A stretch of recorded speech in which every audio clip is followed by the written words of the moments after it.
जय गुरुदेव. ध्यानमूलं गुरुर्मूर्ती, पूजामूलं गुरुर्पदं, मंत्रमूलं गुरुर्वाक्यं, मोक्षमूलं गुरुर्कृपा. या श्लोकामध्ये सद्गुरुनाथाचा महिमा सांगितलेला आहे. ध्यानाचा जर काही आधार असेल तर ते सद्गुरुनाथ आहेत. सद्गुरुनाथाची मूर्ती आहे. निर्गुण निराकार परमात्मा सगुण साकार रूपात आपल्याला ज्ञान देण्यासाठी सद्गुरूच्या रूपानं आलेला आहे. म्हणून या श्लोकात सांगितलेला आहे, ध्यानाचं जर मूळ काही असेल तर ते सद्गुरूची मूर्ती आहे. पूजेचं मूळ काय असेल तर ते सद्गुरुनाथाचे चरण आहेत. आणि मंत्राचं मूळ, मंत्राचा आधार ते सद्गुरुनाथाच्या मुखातून निघालेला शब्द आहे, वाक्य आहे. आणि मोक्षाचा आधार सद्गुरुनाथाची कृपा, शिष्यावर झालेली प्रसन्नता हीच सद्गुरुनाथाची कृपा आहे. आणि ती कृपा म्हणजेच मोक्ष आहे. हा झाला या श्लोकाचा सरळ भावार्थ. आता आपण या श्लोकाचं आध्यात्मिक चिंतन करू. ध्यान मूलम गुरुर्मूर्ती. ध्यान कसं करायचं याविषयी आम्ही परमपूज्य आप्पांना विचारलं. आप्पा, ध्यान कसं करायचं? त्यावेळेस आप्पानं सांगितले, मांडी घालून स्वस्थ बसा, डोळे मिटून घ्या आणि कुठलाही विचार न करता शांत बसा. ज्यावेळेस तुमचं मन स्थिर होईल, निर्विचार होईल, ती अवस्था प्राप्त झाली म्हणजे तुमचं ध्यान लागलं. मग आमचं मन एक क्षण तरी स्थिर होतं का? आम्ही लिंगपूजेला बसतो, कधी कधी आमचं मन कुठं फिरायला जातं की लिंगपूजा झाली, आम्ही बाहेर आल्यावर आमच्या घरातला आम्हाला कोणीतरी सांगतं, पूजा केलो का विभूतीच लावायचं विसरलो बघा. असं हे मन आहे. हे मन कसं स्थिर राहील? मन आमचं व्यवहारात गुंतलेलं आहे. मन आमचं लोभाच्या मागी लागलेलं आहे. कुठली फुकटची शिष्यवृत्ती मिळवता येईल का? थकीत कर्ज असणाऱ्याचं कर्ज माफ झालं, आम्ही थकीत ठेवलं असतं तर बरं झालं असतं. आम्ही पूजेला बसल्या असतानाही हा विचार येतो. आम्ही जपाला बसतानाही हाच विचार येतो. कुठलं काही आम्हाला फुकट मिळेल का? कारण मन आमचं शांत नाही, समाधान नाही. मनाची धाव आहे. अहो, तुमचं आमचंच काय? अर्जुनासारखा भक्त म्हणतो देवाला. तुम्ही तर म्हणता देवा, हे सद्गुरुनाथा, भगवान श्रीकृष्ण हे गुरु रूपात गीतेचा उपदेश करत होते. त्यावेळेस अर्जुन म्हणतो की देवा, तुम्ही मन स्थिर करा म्हणता, पण ते मन वाऱ्यासारखं आहे.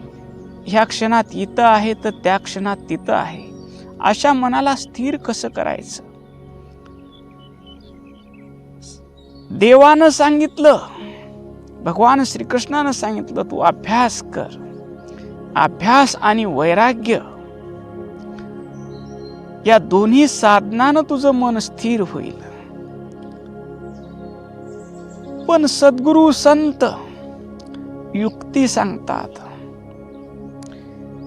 विषयी हे मन गुंतले बाष्कळ, सदा तळमळ करीत असे, तया ते युक्तीने वळवावे अंतरी, स्वरूपा माझारी लीन व्हावे.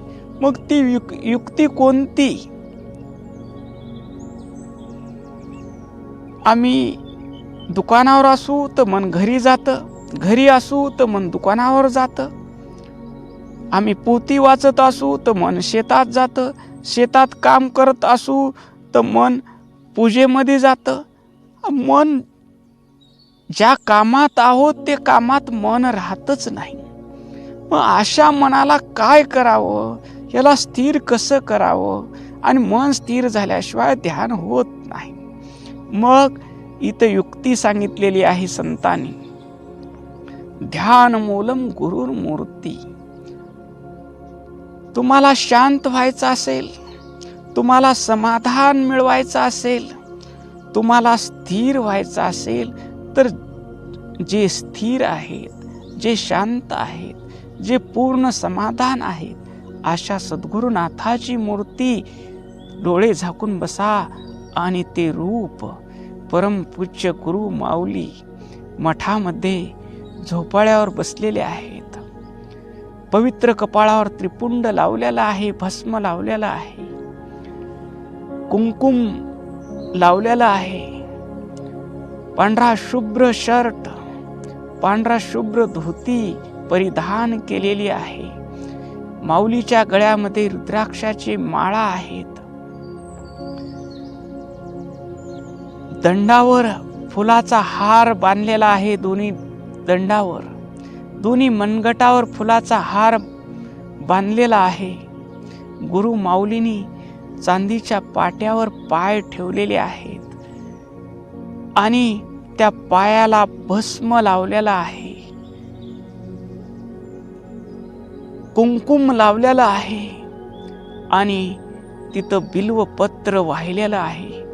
अशी ती सगुण मूर्ती, आप्पाचं ते शांत रूप, आप्पाचं ते प्रसन्न रूप, आप्पाचं ते आनंदमय रूप, ते रूप पाहिल्या पाहिल्या मनाची धाव थांबते, मनाची चंचलता थांबते. आता कोठे धावे मन तुझे चरण देखील या. संत आपला अनुभव सांगतात. आपणही अशा पद्धतीनं ध्यानाचा प्रयोग करून बघा. आपलं मन स्थिर होईल. आप्पाची शांत, प्रसन्न, आनंदित स्वरूप पाहिल्यानंतर त्या मनाला संसाराच्या दलदलीत पुन्हा जाऊ वाटणार नाही. ते त्या चरणावर स्थिर होईल आणि मन स्थिर झालं की आपोआप विचार थांबतील आणि तुम्हाला ध्यान लागल. असं या श्लोकाचा भाव आहे. पुढं म्हणतात, पूजा मूलम गुरुर पदम. पूजेचं मूल काय? गुरु सद्गुरुनाथाचे चरण आहेत. असं संतांना सांगण्याचा उद्देश काय? आमचा अहंकार हा सगळ्यात मोठा शत्रू आहे. आम्ही घर सोडले, जमीन सोडली, राज्य सोडले आणि वनात गेलो आणि आम्ही तप करू लागलो आणि मी मोठा तपस्वी आहे म्हणू लागलो. आम्ही प्रपंच सोडून कीर्तन प्रवचनाला लागलो आणि मी मोठा कीर्तनकार आहे, मी मोठा प्रवचनकार आहे, मी मोठा भक्त आहे. असा जर अहंकार आपल्यामध्ये आला तर काहीच उपयोग नाही म्हणतात. अहंकार गेल्याशिवाय ईश्वराची प्राप्ती होणार नाही. मग ती अहंकार जायची जागा कुठं आहे? अहंकार जायची जागा म्हणजे गुरु माऊलीचे चरण आहेत. प्रसन्न आनंदमय स्वरूपात गुरु माऊली बसलेले आहेत आणि त्यांच्या पवित्र चरणावर मी मस्तक ठेवून माझा अहंकार त्या चरणावर वाहिला. ती माझी खरी पूजा झाली. अप्पा, या देहाचे करते करविते तुम्हीच आहात. या देहाकडून तुम्ही जे काम करून घ्याल ते काम म्हणजे तुमची पूजाच होईल. असा भाव ठेवून संसारातले सर्व काम करणं. माझ्याकडून शेती गुरु माऊली करून घेत आहेत, माझ्याकडून व्यापार गुरु माऊली करून घेत आहेत, माझ्याकडून नोकरी गुरु माऊली करून घेत आहेत, घरातल्या स्वयंपाकाचं कार्य माझ्याकडून गुरु माऊली करून घेत आहेत. हे जे जे काम आम्ही गुरु भावनेने करू ते गुरुचरणाची पूजा आहे म्हणतात. पूजा मूलम गुरुर पदम, मंत्र मूलम गुरुर वाक्यम. आपण पुस्तकात लिहिलेलाही मंत्र वाचू शकतो. ओम नमः शिवाय, रामकृष्ण हरी, हे सगळ्या ग्रंथात मंत्र आहेत. पण तो मंत्र ज्यांनी अनुभवला आहे, त्या मंत्राचा ज्यांनी अनुभव घेतलेला आहे, त्या अशा अधिकारी महात्म्यानं जर मंत्र सांगितला तर त्या मंत्रामध्ये शक्ती येते. याचं व्यवहारातलं उदाहरण पाहायचं असलं तर नोटा सगळ्या कागदाच्याच असतात का नाही हो? पण सगळे कागद नोटा असतात का? नसतात. ज्या कागदावर रिझर्व्ह बँक ऑफ इंडियाच्या गव्हर्नरनं सही केली तोच कागद नोट होतो. त्यालाच किंमत 500, 1000 येते आणि तेच चलनात चालते. आणि दुसरे कागदच असतात. तसं ईश्वराची ज्यांनी अनुभूती घेतलेली आहे, ईश्वराचा ज्यांनी साक्षात्कार करून घेतलेला आहे, अशा संताच्या, अशा सद्गुरुनाथाच्या मुखातून निघणारा प्रत्येक शब्द मंत्र होतो. प्रत्येक शब्द तुमचं आमचं कल्याण करणारा असतो. आप्पा काय म्हणायचे? सदाचारानं वागा, चोरी करू नका, भ्रष्टाचार करू नका, खोटे बोलू नका, कुणाची निंदा करू नका, मीच शहाणा म्हणू नका, सर्व काही करता करविता ईश्वर आहे, या भावनेत राहा. हे आप्पाचे शब्द म्हणजे जणू मंत्रच आहेत. आप्पाच्या शब्दाप्रमाणे आपण जीवनात आचरण केलं तर आपलं जीवन मंत्रमय होईल. पुढं म्हणतात, मोक्ष मूलम गुरुर कृपा. मोक्ष म्हणजे काय? आप्पानं सांगितलं, ज्या ईश्वराचा तुम्ही शोध घेत आहात तो ईश्वर तुमच्या अंतःकरणात आहे आणि सर्वाच्या अंतःकरणात तोच आहे. या भावनेनं तुम्ही जीवन जगा, स्वतःकडे पहा. कुणी तुम्हाला चिमटा घेतला तर तुम्हाला दुःख होतं का नाही? मग तुम्ही दुसऱ्याला चिमटा घेतला तर त्याला दुःख होईल का नाही? तुम्ही कुणाला वाईट बोलला, दुसरा माणूस जर तुम्हाला वाईट बोलला तर तुम्हाला दुःख होते का नाही? तुम्ही दुसऱ्याला वाईट बोलल्यावर त्याला दुःख होईल का नाही? हा विचार म्हणजेच खरं ज्ञान आहे. असं आप्पानं सांगितलेलं होतं की शिवच विश्वात भरून नटलेलं चैतन्य आहे. याकरता तुम्ही पुढे पाहून चला. पुढे पाहुनी चालणे, जीव मात्राशी राखणे, सर्वा घटी जाणणे सदाशिव स्वरूप. हे आप्पानं सांगितलेलं आहे. आणि ज्या शिवाचा तुम्ही शोध घेत आहात तो शिव तुमच्या हृदयात आहे.